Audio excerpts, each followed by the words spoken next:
नमस्कार, स्वागत है आपका इंडिया समाचार 27 पर। मैं हूँ आपके साथ शिवानी रौतेला और आज हमारे साथ ऐसे शख्स मौजूद हैं, जो किसी भी पहचान के मोहताज नहीं है। मतलब जिन्हें अशोक हमने शायद बचपन से देखा है और देखते-देखते हम बड़े हुए हैं और इनकी मैं क्या ही अशोक बताऊँ, एक से बढ़कर एक ऐसी मूवीज़ दी हैं। तो अशोक सबसे पहले मैं इंट्रोड्यूस ही करवा देती हूँ। तो सर सबसे पहले स्वागत है आपका इंडिया समाचार 27 पे। सबसे पहले शुरुआत करूँगी कि मतलब छोटे से होकर हमने आपको देखा है, आपकी मूवीज़ देखी हैं। आपने 150 से ज़्यादा फ़िल्मों में काम किया है, हिंदी बोलो, भोजपुरी बोलो, हर जॉनरे में आपने काम किया है और हर किसी को अलग-अलग वर्सेटैलिटी दिखाई है कि को हर कैरेक्टर में आप एकदम फिट होते हैं। तो प्लीज़ अपना सफ़रनामा कुछ बता दीजिए? देखिए, एक्चुअली क्या है कि मैं रोल चाहे वो छोटा हो, बड़ा हो, फ़िल्म छोटी हो या बड़ी हो, मैं मेहनत उतनी ही करता हूँ, जितनी मैंने खुदा गवाह के लिए की थी, सरफ़रोश के लिए की थी। तो यस। एक्चुअली हम लोग जहाँ से हैं, बिहार से, गया से, बड़े छोटे से गाँव से हैं, तो वहाँ पे हम सब लोग जो हैं बड़े हार्ड वर्किंग थे और हमेशा मतलब मेहनत से स्कूल से लेके कॉलेज तक। और मुझे याद है कि मैं 5 किलोमीटर पैदल स्कूल चल के जाता था। मैगरा हाई स्कूल मेरा जो गाँव था चोन्हा, वहाँ से स्कूल की डिस्टेंस थी 5 किलोमीटर और मैं 5 किलोमीटर पैदल जाता था और आता था। तो हमने शुरू से अपने आप को बहुत मेहनती रखा है और मैं सिनेमा लाइन जो है मेरे शुरू से दिमाग में थी, ज़हन में थी। मैं अपने मैगरा जो जी, वहाँ पे। सर हमने हाँ सुना है जी। आपके पास लॉ की डिग्री भी है। हाँ जी, हाँ जी, मैंने बीएससी भी किया और एलएलबी की पढ़ाई मैं फाइनल ईयर की छोड़ के मुंबई आ गया था, चूँकि एक फ़िल्म नाइस। के लिए मुझे बुलाया गया था और उसके बाद फिर मैं आता-जाता रहा। लेकिन मेन जो है शत्रुघ्न सिन्हा जी ने मुझे अपनी फ़िल्म कालका में 84 में एक मौका दिया था, कुछ 4 से 5 सीन थे। उसके बाद फिर मैंने अल्लाह रखा की तूफ़ान की एक फ़िल्म आई थी, खिलाड़ी अली हिलमिल बाबा ब्याह। 40 चोर सर। अली बाबा 40 चोर की, यस। फिर शुमाली दरवेश एक फ़िल्म की जिसकी सारी शूटिंग ईस्ट अफ्रीका, सोमालिया में हुई थी। और उसके बाद मैंने महाभारत में यश किया, टीपू सुल्तान में हैदर साहब का रोल किया, हैदर अली के जो चाचाजाद भाई होते हैं। फाइनली ब्रेक मुझे मिला था फ़िल्म खुदा गवाह में जिसकी सारी शूटिंग अफ़गानिस्तान में। सर वो पहला एक्सपीरियंस क्या रहा जब आपने कैमरा फेस किया? मतलब अच्छे-अच्छे लोगों के हाथ काँपने लगते हैं, मेरे भी आपका इंटरव्यू लेने पे हाथ काँप रहे हैं। तो मतलब जब आप पहली बार अगर कैमरे के आगे आए तो कैसा वो मतलब माहौल कैसा हो गया था एकदम? देखिए मैंने अशोक कुमार जी का जो वेटरन एक्टर थे अशोक कुमार, तो मैंने उनका एक इंटरव्यू सुना था। उन्होंने इंटरव्यू में कहा था कि कैमरे को तुम सबसे बड़ा अपना दुश्मन समझो और दुश्मन से जब तक के डट के मुकाबला नहीं करोगे, तुम हार जाओगे। तो मेरे ज़हन में वो बातें थी कि जब भी आप किसी के साथ एक्ट कर रहे हो, चाहे वो छोटा एक्टर हो या बड़ा एक्टर हो, आप कैमरे के सामने बिल्कुल ये समझो कि ये हमारा दुश्मन है और मुझे इसके सामने बहुत अच्छे तरीके से इसका मुकाबला करना है। तो वही टेंडेंसी थी, वैसे नर्वसनेस तो होता था। जब मैं पहली दफ़ा कैमरे के सामने आया ये अपने कालका जो फ़िल्म थी शत्रुघ्न सिन्हा जी की, सारी यूनिट बड़े-बड़े स्टार्स शत्रु जी खुद थे और सुधीर पांडे जी के साथ मेरा एक सीन था कि जब हम सब लोग नीचे खदान में माइन्स के जा रहे हैं, वो अ, ये वर्कर बन के, तो मैं सुधीर पांडे जी से कहता हूँ कि ये क्या चीज़ है? तो वो कहते हैं कि डोली। तो मैं कहता हूँ कि जौनी कहीं टूट जाई तो क्या हुई?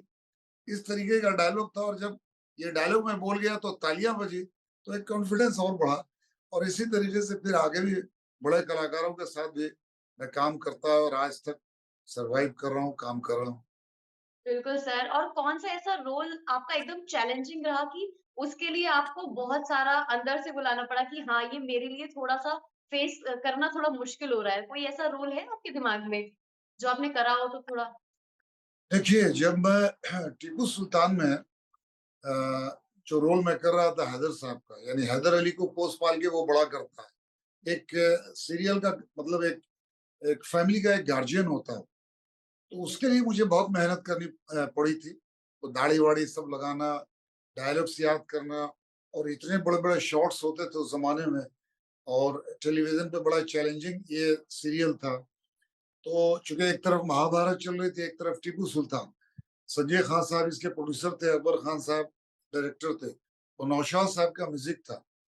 तो ये चूँकि इसको इस टेलीविज़न को ऑल ओवर कंट्री के लोग देखते थे, तो हम सब लोग यस। की कोशिश ये होती थी कि हम बहुत इसमें मेहनत करें, हम अच्छे दिखें। इस टेलीविज़न से, इस सीरियल से, इस एपिसोड से मुझे आगे बहुत फ़ायदा होगा, और वाक़ई हुआ भी। फिर मुझे जैसे खुदा गवाह फ़िल्म मिली, सरफ़रोश जैसी फ़िल्म मिली, माँ तुझे यस। सलाम जैसी फ़िल्म मिली। तो बड़ी-बड़ी फ़िल्में, अली बाबा 40 चोर, और ये समझिए कि अ, ऐसी बड़ी-बड़ी फ़िल्में उस ज़माने में पर बहुत सर आपकी फ़िल्में। एक्टिंग हमेशा से इतनी दमदार रही है कि हर कोई आपका दीवाना है कि आपकी एक झलक पाने के लिए लोग क्या कुछ नहीं कर जाते कि मतलब एकदम एक तो आपको अवार्ड बहुत सारे मिले हुए हैं, नेगेटिव रोल्स में तो मतलब अगर कोई किसी को देखना है तो अली खान सर को देखें, कि इतनी दमदार एक्टिंग मतलब एकदम जोश कहाँ से आता है ये समझ नहीं आता। देखिए, इसके सिवा और कोई रास्ता भी नहीं है हमारे पास, चूँकि पढ़ाई-लिखाई वो तो बड़े मुश्किल से हर गार्जियन चाहता है कि मेरा बेटा पढ़ लिख के आगे पढ़ाई के ज़रिए कोई डॉक्टर यस। बने, कोई वकील बने। लेकिन मेरा सच बता रहा हूँ कि मेरा इंटरेस्ट बिल्कुल पढ़ाई तो में तो फैमिली होता नहीं था। सपोर्ट सर, लेकिन हाँ जी? फैमिली सपोर्ट जैसे आपने एकदम से लॉ को छोड़कर एक्टिंग में गए। यस, यस, क्योंकि लॉ जो था एकदम मेरे लिए ड्राई सब्जेक्ट था, और मैं हमेशा ड्रामों में भाग लेता था, स्कूल में भी, कॉलेज में भी। तो मैं उस ज़माने में अपने गया शहर में बड़ा पॉपुलर था, और तो मैं ये जो है हमेशा कोशिश करता था कि मैं अपने रोल में पूरा एफर्ट डालूँ, अच्छा काम करूँ, और मतलब ये है कि जितनी कोशिश हो सकती थी मैं अपने तरफ से उसमें करता था। फिर आगे वो डायरेक्टर, और उसके बाद में कॉस्ट्यूम्स, लोकेशंस, सामने वाले जो को एक्टर्स होते हैं, कौन आपके सामने है, उसकी वैसी-ऐसी आप दोनों की जब परफॉर्मेंस एक चैलेंजिंग होती है तो और मज़ा आता है। अब गदर का हर कोई मतलब गदर मूवी देखकर सच में गदर मचा दिया था, लेकिन जब गदर 2 की स्क्रिप्ट सर आपके पास आई, तो आपके दिमाग में क्या चल रहा था? मतलब आपको भी एकदम एक्साइटमेंट। ऑफ कोर्स एक्साइटमेंट था, एक बड़ी फ़िल्म, सनी देओल जी, अमीषा पटेल जी, और ऊपर से अनिल शर्मा जी का डायरेक्शन, और ज़ी टीवी ने प्रोड्यूस किया। ये बहुत ही एक बड़ी फ़िल्म है, और ये मुझे लगता है कि जैसे गदर 1 सुपर डुपर हिट हुई थी, वैसे ही गदर 2 भी सुपर डुपर हिट होगी। और आज तो बल्कि गदर 1 का फिर से वो प्रीमियर करने जा रहे हैं, हम सब लोग उसमें यस, शामिल होने जा रहे हैं अभी। तो यस सर। ये भी मुझे उम्मीद है कि ये फ़िल्म बहुत अच्छी बनी है, एक्शन बहुत अच्छा है, और लखनऊ में तकरीबन 1.5 महीने की वहाँ शूटिंग हुई, फिर नासिक के पास हुई, बहुत different different all over India के लोकेशंस में शूट किया गया। और ये मतलब 2023 और 24 की super duper hit film. Yes sir. लेकिन सर जब आपने शूट किया तो कोई एक ऐसा इंसिडेंट जो आपके दिमाग में आया हो कि यार गदर 2 की शूटिंग जब कर रहे थे तो ये हुआ था तो बहुत मज़ेदार हो गया था। कोई ऐसा इंसिडेंट आप शेयर कर सकें? नहीं देखिए, इतने क्राउड होते थे कि ऐसा लगता है ऐसा लगता था कि हम लोग शूटिंग नहीं, किसी मेले में आए हुए हैं। चूँकि इंडिया सर। पाकिस्तान का वो बॉर्डर दिखाना, और बहुत सी चीज़ें हैं जो अभी मैं नहीं बता पाऊँगा, क्योंकि ऑलमोस्ट फ़िल्म जो है 11 अगस्त को रिलीज़ पे है। लेकिन यस ये सर। है कि बहुत इंटरेस्टिंग फ़िल्म बनी है। एक लोगों को, व्यूअर्स को, पूरे ऑडियंस को ये फ़िल्म देख के बहुत मज़ा आएगा, क्योंकि अनिल शर्मा जी का एक अपना एक स्टाइल है, और सनी देओल जी अपने आप में एक बहुत बड़े कलाकार हैं। और ये जो पूरी अनिल शर्मा जी के बेटे जो हैं लीड रोल में हैं, तो मुझे लगता है कि ये फ़िल्म जब लोग थिएटर में देखने जाएँगे, तो वाक़ई ये सोचेंगे कि अनिल जी ने एक 17 साल के बाद एक बहुत फिर से बहुत बहुत अच्छी फ़िल्म बनाई, बेहतरीन। बिल्कुल। बहुत सर प्यारी फ़िल्म। आपका फ़ेवरेट कोई डायलॉग अगर मूवी में से कोई डायलॉग बोल देते देखिए, आप? मेरी मेरी इस फ़िल्म से किस्मत बदली थी, जैसे कि खुदा गवाह में जब अमिताभ बच्चन मुझे फांसी के फंदे से लेके भागते हैं तो मैं कहता हूँ कि वाह खान वाह, क्या मौत को शिकस्त दिया तुमने मुझे बचाकर। अरे पाशा भाई तो इनाम देंगे ही, मैं भी तुम्हें खुश कर दूंगा। मिला हुआ तो अमित जी कहते ओए खुशे, एक मौत दूसरी मौत को हाथ मिलाना चाहती है। तो मैं कहता हूँ मौत, मौत तो बहुत पीछे रह गई।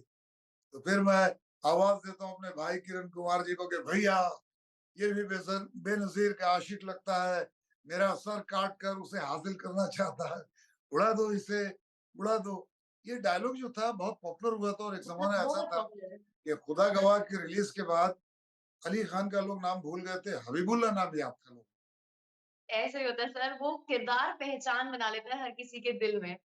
यस, और गदर 2 का कोई बिल्कुल, एक बिल्कुल। डायलॉग सर आप अगर इनसाइड स्टोरी नहीं, बता दें अभी तो? वो अभी उसके बारे में स्क्रिप्टेड बोलना है। ज़रा ठीक नहीं होगा। अभी वो और सर आपने अमिताभ परमिशन सर नहीं की है बात ठीक। कही है, तो मैंने चेक किया था कि आपने डीपी अमिताभ सर के साथ लगाई है, बिग बी के साथ लगाई है, तो कोई एक स्टोरी हो जाती सर के साथ? देखिए, अमित जी जो है हमारे बहुत फ़ेवरेट कलाकार। मैं सब उनके साथ फ़िल्में तो बहुत कम की, 4-5 फ़िल्में की, बट एक रिश्ता बहुत स्ट्रॉन्ग रहा। मेरे बेटे फैयाज़ अली खान जो अभी प्रोड्यूसर, डायरेक्टर हैं और एक्टर भी हैं, उनकी भी शादी में आए थे। मेरी बेटी आशना अली खान, उनकी भी बेटी में भी शादी में आए थे। तो ये बहुत बड़ी उनकी महानता है कि बेटे और बेटी दोनों में शादी में आए और मैं उनकी बड़ी रिस्पेक्ट करता हूँ और मैं सर हमेशा और मेरी कोशिश होती है कि मैं हर बर्थडे जो उनका होता है उसमें मैं शामिल हूँ। 2-3 साल कोरोना की वजह से अटेंड नहीं कर सका क्योंकि मैं भी कोरोना में बहुत बुरी तरह से इन्वॉल्व था। 1.5 से 2 महीना मैं बेड पे था और एक सेकंड लाइफ मुझे मिली कोरोना में और कोरोना में ही मेरी मिसेस की डेथ हो गई और वो 15 दिन में हॉस्पिटल में थी। अभी आने वाले 20 जून को उनकी बरसी है यानी डेथ ऑफ एनिवर्सरी 2 साल हो जाएँगे। तो पूरे देश ने कोरोना का सामना किया। उस टाइम पे भी बच्चन साहब मेरी बेटी आशा के कॉन्टैक्ट में थे और हमेशा मेरा हाल-चाल पूछते थे, "अली तबीयत कैसी है? अली सुधार है या नहीं?" और जो भी होता था वो कॉन्टैक्ट में बने हुए थे, हमेशा हाल-चाल लेते थे। ये बड़ापन है, वो रज़ा मुराद जी और किरण कुमार जी, ये सारे लोग जॉनी लीवर जी, शहबाज खान, मुश्ताक खान, रंजीत साहब, ये जितने हमारे को एक्टर्स हैं, ये हमारे बच्चों के कॉन्टैक्ट्स में थे क्योंकि मैं मोबाइल तो रिसीव नहीं कर रहा था। मुझे लगता है कि एक फिर से हमको एक सेकंड लाइफ मिली है और यस, कि सिनेमा लाइन में कुछ और अच्छा कर सकें। तो मेरी पूरी सर कोशिश है बहुत कि जो ज़िंदगी बची है मैं आप सबके बीच एज़ एन एक्टर काम सर करता रहूँ। अभी बहुत साल हैं, बहुत ऐसे ही और गदर 2 जो 11 अगस्त को आने वाली है, हर कोई देखने जाने वाला है क्योंकि मतलब इतने एक्साइटेड हैं जैसे आप काम करते हुए एक्साइटेड थे कि मैं अगर शोपीस करूँगा मतलब शोकेस करूँगा कि कैसे ऑडियंस को लगेगा, लेकिन ऑडियंस का रिस्पॉन्स अभी से ही बहुत अच्छा है। तो 11 अगस्त को मतलब फुल जय बुक हिंद। रहने वाला है गदर 2 के लिए। तो thank you so much sir right. हमें टाइम देने के लिए और सुपर डुपर हिट जाने वाली है गदर 2 हमने तो बुकिंग करवा ली है। Thank you sir. Thank you जी, so thank much you sir. So much. Thank you. बहुत-बहुत शुक्रिया। Thank you. Thank you sir.